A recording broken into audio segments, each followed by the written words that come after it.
Hello.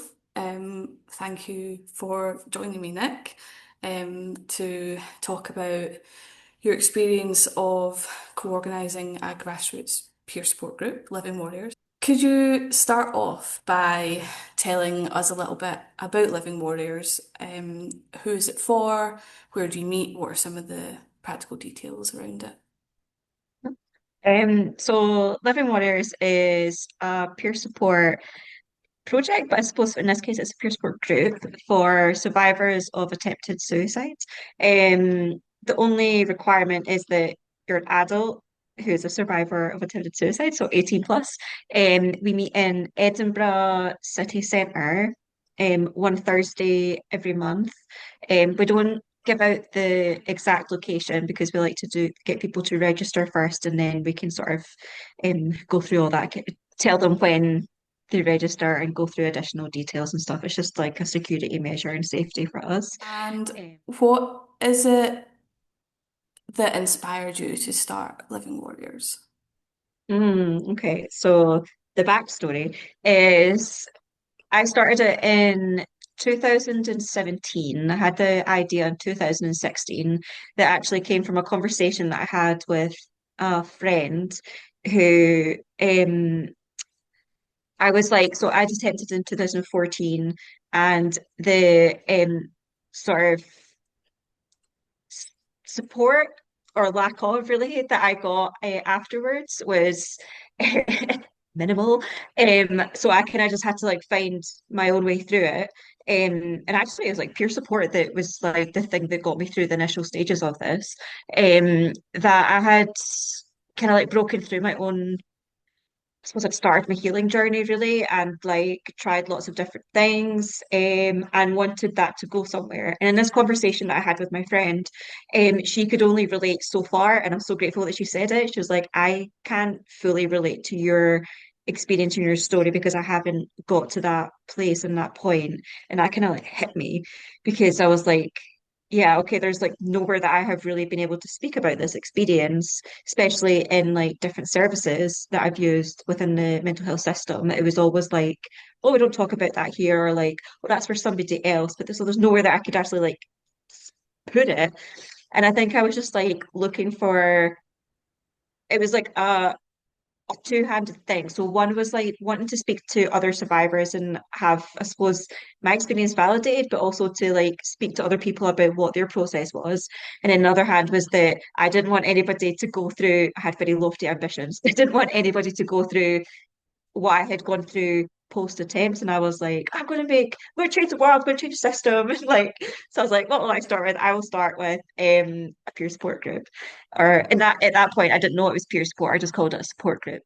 So you you had this idea, you felt isolated in your experience and you wanted to connect with other people and you had this idea that you wanted to change the system and like do something that helped other people not feel so alone. What were the next steps that you took to bring Living Warriors to Mhm. life? Yeah. So the first thing was actually really coming up with a clear idea as to so I had to have clarity in my mind as to one, why I was doing this, who was I doing it for, what was the purpose of it, and how did I want to what are my values that went into this and how can I bring them to life. And the next steps were like look at trying to work out how frequent I would want that, um like what the times would be, thinking about, people's work schedules, like would an afternoon or would an evening, what were the best evenings that would suit my schedule, but also like other people's. And then I sort of made a whole list of places in Edinburgh that were open in the evening and kind of rang all of them to find out what their uh, like not accommodation, what their rooms were, what their capacity was, what time were they open till, did they have availability, what was the cost? That was a significant one. And yeah, just kind of like went for it. And then I went and put flyers like around town and emailed like people and stuff like that. Oh, making a poster as well. I did that by hand. Yeah. Anything else? So you've talked about values and the practical sort of side of things in terms of like venue. Do you want to talk a little bit about um, other people that you worked alongside in establishing the group or that you run the group with, and maybe a little bit about the money side of things? You know, how do you pay for the Mhm. space and the Yeah. facilities that you use? Yep. So when I first started it, it was just me, and I was paying for stuff out of my own pocket. Like I didn't have any funding. And I had my own things that were going on in my life, in my personal life, that actually ended up like, so I say that it blurred the boundaries. It didn't blur the boundaries. It's just that I didn't have the capacity to like have it firm and be fully present with things just because my life was just chaotic, and it was really hard to like separate myself, which I'd had a really distinct boundary between this is Living Waters and that's, my stuff, even though there's like some fluidity between that. But I knew my role. And then I had to take a break. I had to put it on pause for a few years. And then I had a discussion with a friend about meaning, and what were meaningful things in my life. And actually, it was like in reflection, it was Living Waters that gave me meaning and purpose. And then I was like, because I think I've been like, oh, I can't bring it back, or I don't know how to bring it back, or something. I had all these doubts and questions and stuff just because of where it was at in my mental health. And I just kind of decided, no, it's gonna be good. I think people still want it, and but it needs to be different this time, and it needs to be sustainable. And how it can be sustainable is through not just being myself. So I went on, I wrote out a thing, I don't know, like a call out Hmm. to put to, it was through Health of Mind have like their kind of like peer events, Hmm. and there was one that I went to, and I put it out there. And then Iona came like running over and was like, I want to be involved. And I was like, excellent, this is brilliant.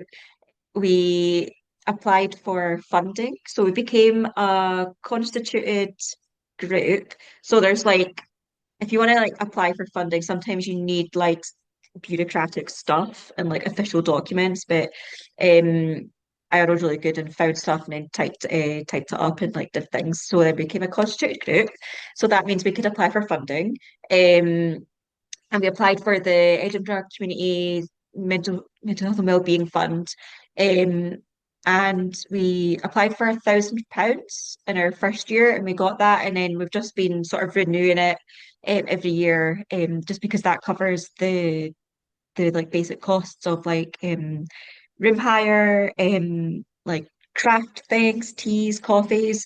We really like to have a lot of snacks and different kinds of teas because it's important to, I don't know, it's just like a really nice bonding thing. And we sometimes bring like some cakes, and if we have, certain celebrated events, then we'll bring some more How stuff long, in. remind me, how long has Living Warriors been established for? So from your very first meeting, how long has that been? So it's 2017. I think it was like maybe like January 2017. 8 years. Years. 8 years, yeah. Yeah, 8 years. Yeah, So, yeah. Nick, in your 8 years of being part of Living Warriors, I was wondering if you have any um, learnings or insights or stuff that you've learned along the way, basically, that you think would be useful to share with people who might be at the very beginning of their peer support journey. Mhm. Um, fi- find your niche. Find your niche. Find how you want to run your sessions, and be open to adapting them. So we've always had open discussion and creativity. That's always been a thing that we have. But I actually think that because we do tend to forget this as facilitators and as people that are in a specific role, is that you're a peer as well, like it's your group too. And if you're having maybe like a wobbly day or something like that, just be honest. You don't have to, like, we're not perfect. And we went into this with a reason, we're there as peers as well. We have the lived experience, and having that authenticity is going to be helpful for other people in the group as well. Like you can still facilitate, but also still be somebody that is going through stuff. And just experiment and explore how you want to do things. Like it's, just because you have a peer support group doesn't mean that you have to do the same thing every single time. Like you can be as creative as you want, you can mix and match your sessions and just find how you want to do them. So yeah, if there's something that you want to if you have an idea, just go for it. Just do Yeah. it. It's been really great chatting to you, Nick. Thank you so much for taking the time to share a little bit about your experience co-organising a peer support group. If you are watching this video and you would like to learn a little bit more about peer support, there's lots of free resources and more information available on the Scottish Recovery Network's Peer Recovery Hub, which you can check out at peerrecoveryhub.net. And once again, thanks to Nick. Bye. Bye.